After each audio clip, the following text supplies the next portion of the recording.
문화체육관광부가 배드민턴협회 김택규 회장의 해임을 권고한 가운데 이제 관심은 또 다른 문체부 감사 대상인 대한축구협회 정몽규 회장의 징계 여부에 쏠려 있습니다. 문체부 관계자는 1위 축구협회 종합감사 결과는 다음 주 발표할 예정인데요.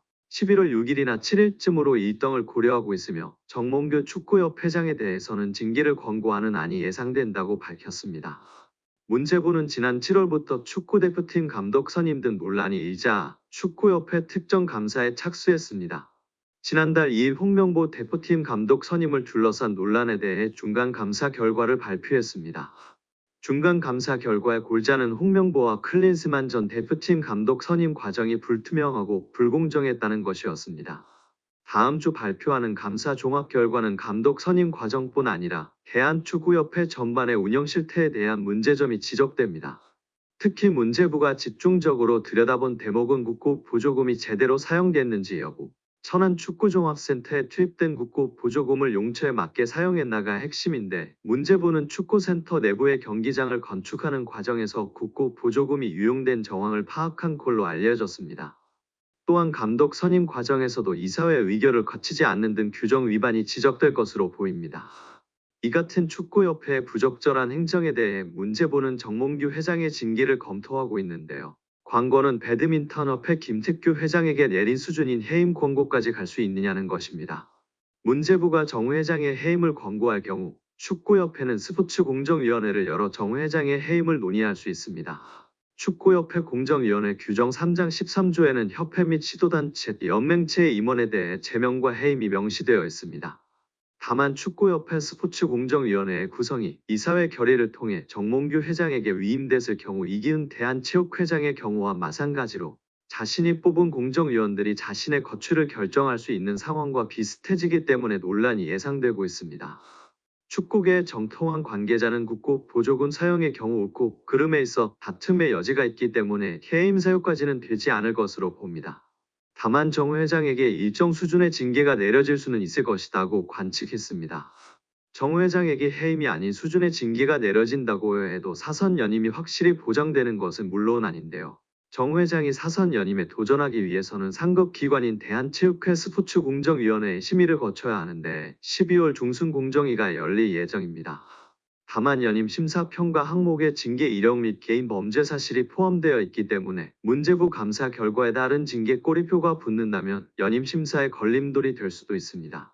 제22대 국회 정기 국정감사는 일단 마무리됐습니다.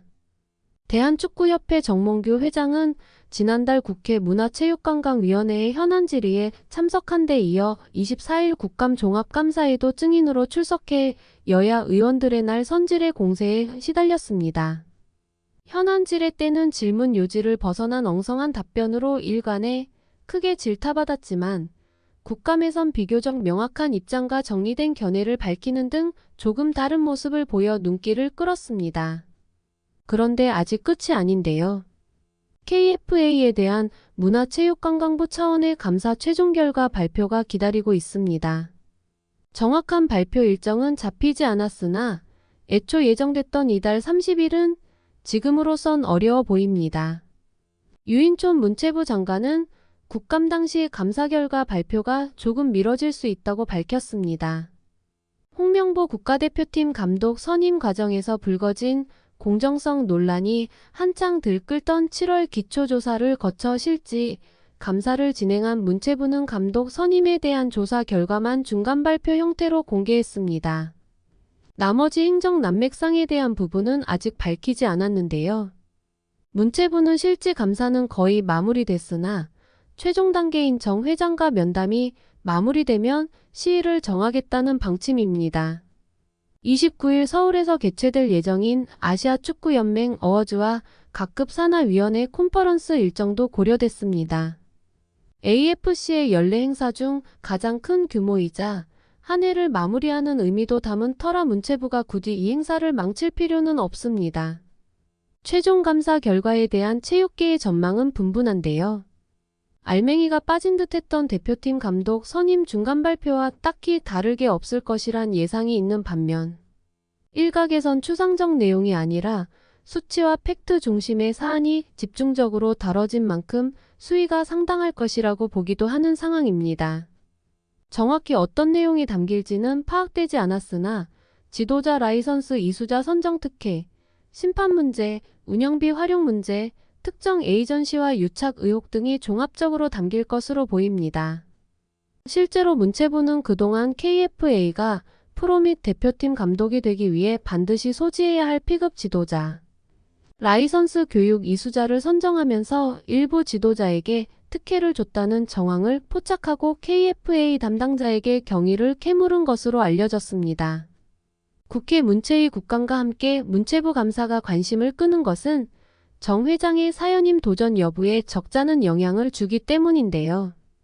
대한체육회 스포츠공정위원회 심의를 통과해야만 내년 1월 KFA 차기 회장 선거에 후보로 등록할 수 있으나 우선 당면한 감사에서 뚜렷한 하자가 없어야 정 회장은 연임의 당위성을 호소할 수 있습니다. 유인촌 문화체육관광부 장관은 내년 생활체육 예산 중 일부인 416억 원을 대한체육회를 거치지 않고 지방자치단체를 통해 직접 집행하는 것에 대해 체육보다 다른 것을 하게 되면 관심 밖으로 밀려난다고 말했습니다. 파리올림픽에서 드러난 체육회의 낡은 관행을 근절하겠다는 것입니다.